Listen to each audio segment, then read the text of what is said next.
Ya, gini. Jakarta ini adalah pusat kegiatan perekonomian, juga pusat kegiatan pemerintahan, pusat kegiatan kebudayaan, dan banyak aspek-aspek lainnya. Nah, banyak dari kita yang berada di kota ini itu menghabiskan waktu untuk mencari penghidupan.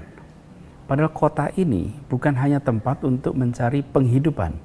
Kota ini harus menjadi sebuah kehidupan bagi warganya. Karena itulah kita lihat ruang kota Jakarta.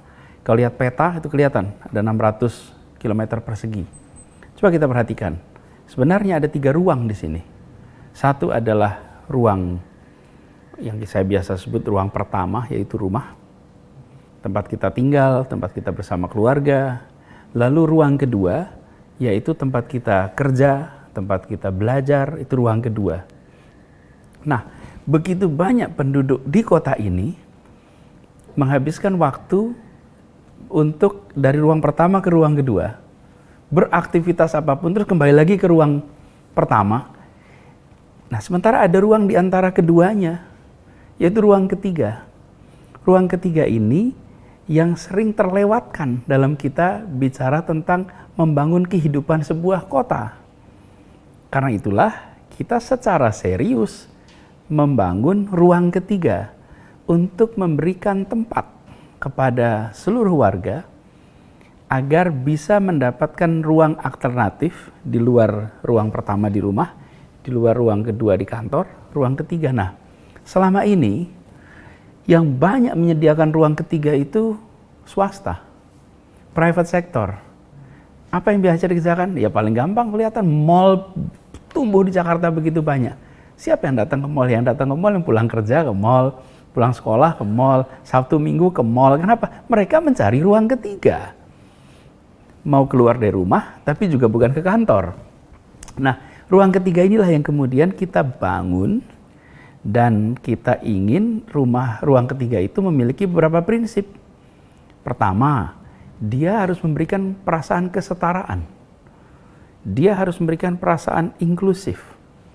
Terus kemudian dia menjadi tempat untuk orang berinteraksi, orang berkegiatan, dan dia harus memberikan sebuah pengalaman tinggal di kawasan perkotaan.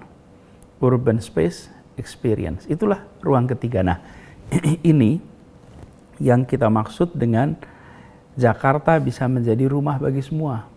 Karena ruang ketiga ini yang kemudian bisa digunakan untuk berbagai macam kegiatan.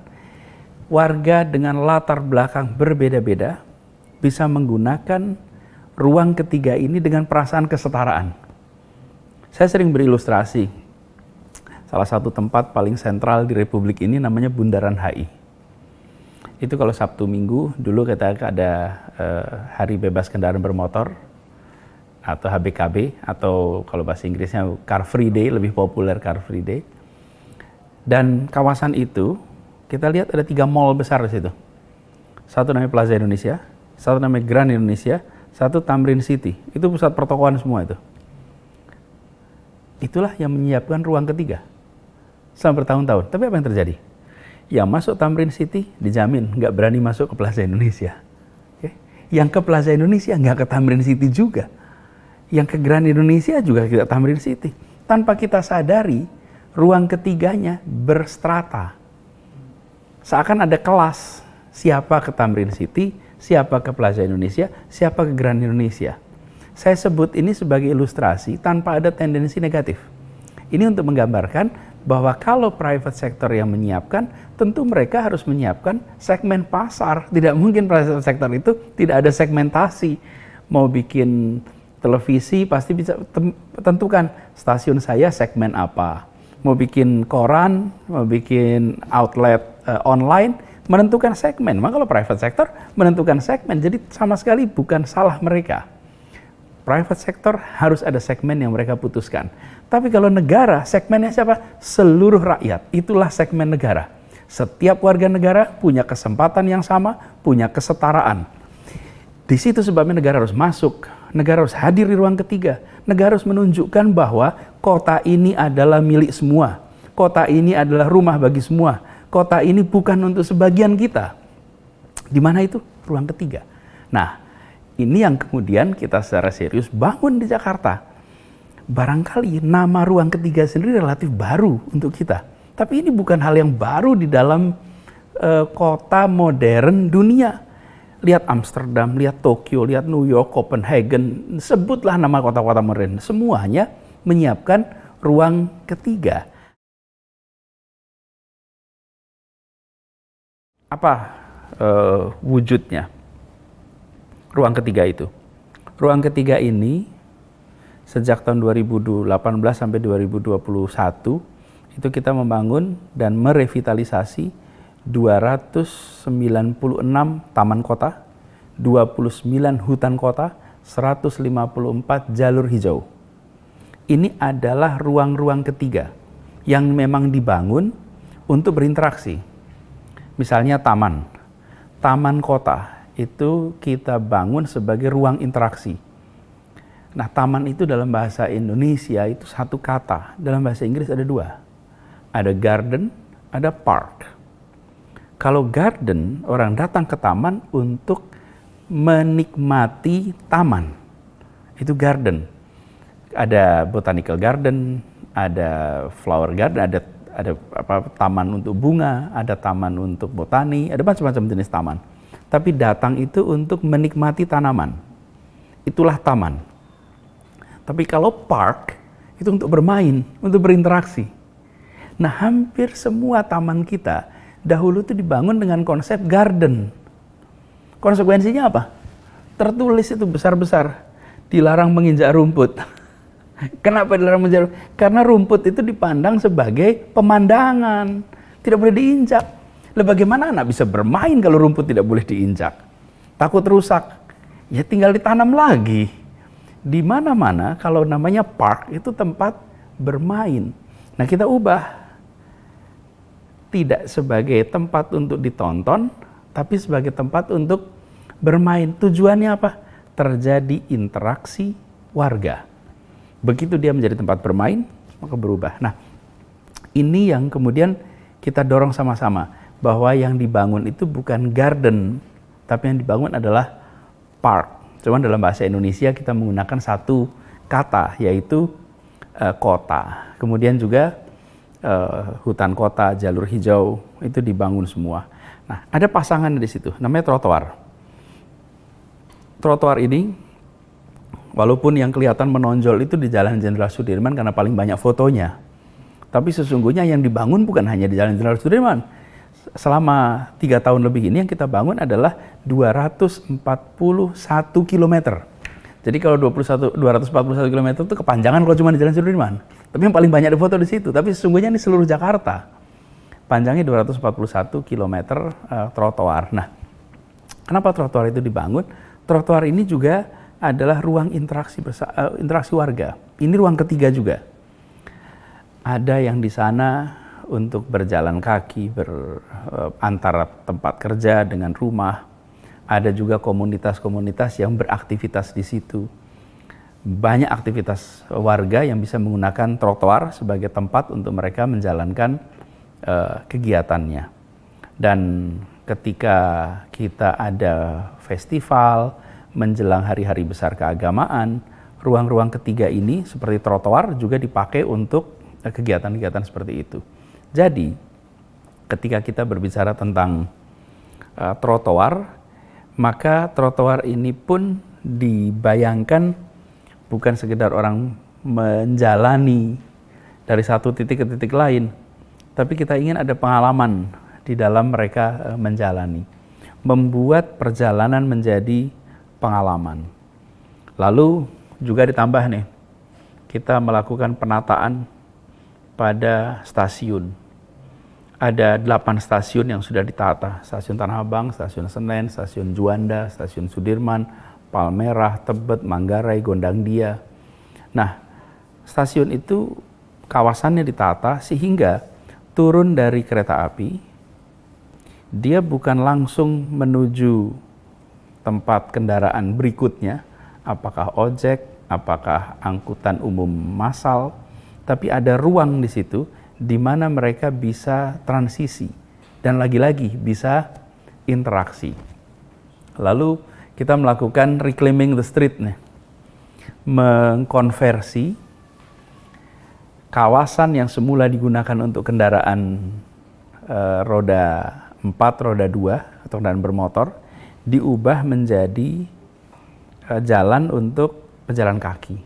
Itu kita lakukan di kawasan Duku Atas, ada jalan Kendal, ada jembatan yang semula jalan raya diubah menjadi jalan untuk pejalan kaki. Nah, ini adalah contoh-contoh bagaimana kita membangun ruang ketiga, dari mulai taman yang dijadikan tempat bermain, dari mulai trotoar yang dijadikan tempat untuk berinteraksi dan mendapatkan pengalaman, dari kawasan stasiun yang diubah menjadi kawasan interaksi, lalu kawasan jalan raya yang dijadikan tempat jalan kaki. Ini adalah contoh bagaimana kita membuat ruang ketiga menjadi ruang yang menarik bagi warga.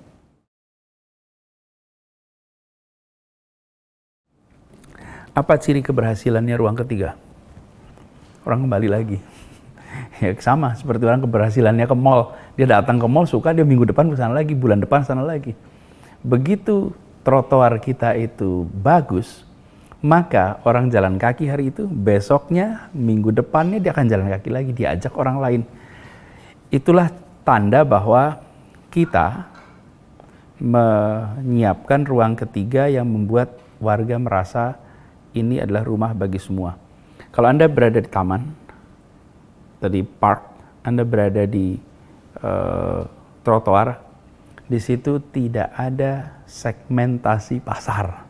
Nggak ada, semua sama. Semua jalan kaki tempat yang sama, semua punya hak yang sama. Perasaan kesetaraan itu yang dibutuhkan di kota ini. Saya sering bilang begini, kita ini ingin Jakarta itu bersatu, tapi kita membiarkan ruang ketiganya diatur dengan segmentasi. Bagaimana mungkin kita bisa punya perasaan kesetaraan? Kita ingin ada persatuan. Persatuan itu artinya kita semua terintegrasi, punya perasaan setara dalam semua aspek.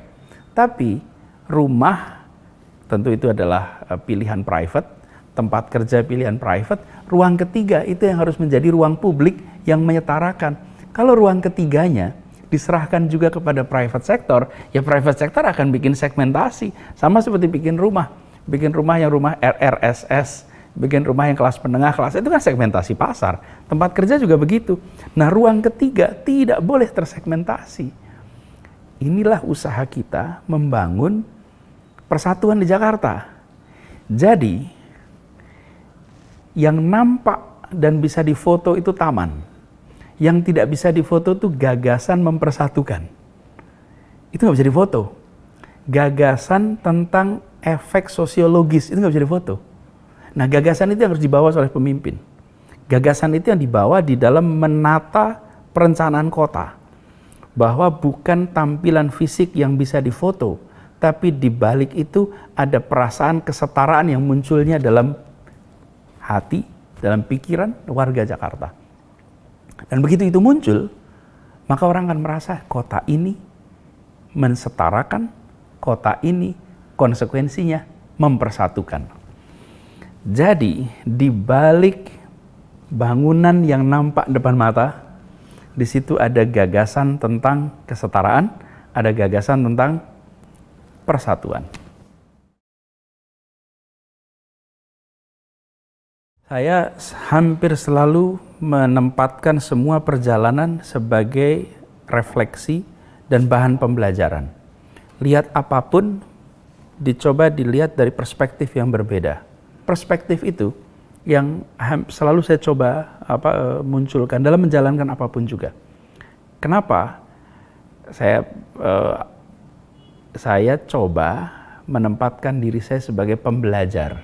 Jadi ketika melihat sesuatu tuh saya harus pelajari, saya harus pahami, saya harus cari hikmahnya. Dari situ nanti ketemu. Contoh, saya menyeberang sebuah JPO sambil lihat JPO.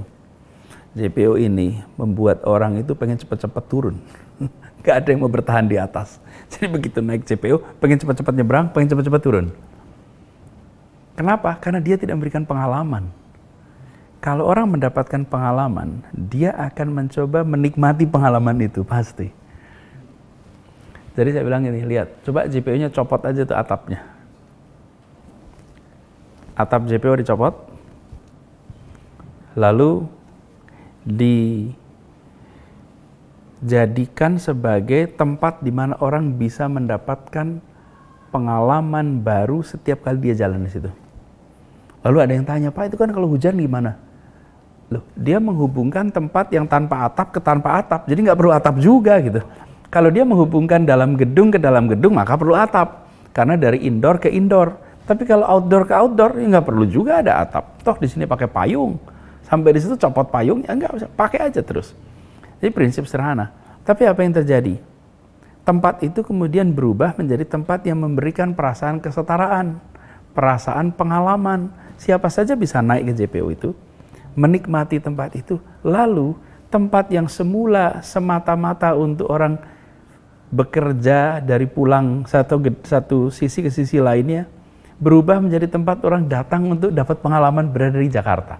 Jadi termasuk ketika terakhir di yang sekarang menjadi jembatan penyeberangan sepeda, saya berhenti di sana, mau naik sepeda, berhenti, parkir, mau numpang sholat di Masjid Sudirman. Kita sedang membangun jalur untuk sepeda. Nah, saya perhatikan mereka yang menggunakan sepeda sebagai alat transportasi itu kesulitan untuk menyeberang. Mereka berada di jalur sepeda, kalau harus pindah lokasi, itu harus angkat sepedanya, naik JPO. Karena adanya jembatan penyeberangan orang. Dan tidak ada putaran untuk sepeda. Jadi kalau naik sepeda, dari satu ujung ke ujung, harus digunakan itu, harus sampai ke ujung baru bisa putar balik. Disitulah kemudian saya cek literatur. Ternyata banyak literatur tentang jembatan penyeberangan sepeda. Dan di dunia contohnya banyak. Hanya di kita ini karena sepeda tidak dipandang sebagai alat transportasi, maka dia tidak disiapkan juga untuk penyeberangan sepeda. Maka dibangunlah jembatan penyeberangan sepeda yang kita tahu sekarang sedang proses finalisasi.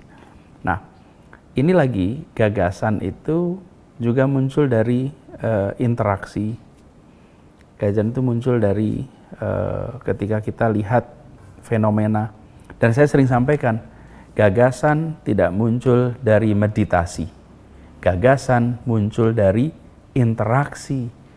Jadi semakin kita banyak interaksi dengan masalah, dengan aspirasi, dengan orang, dengan apapun, di situ akan muncul inspirasi.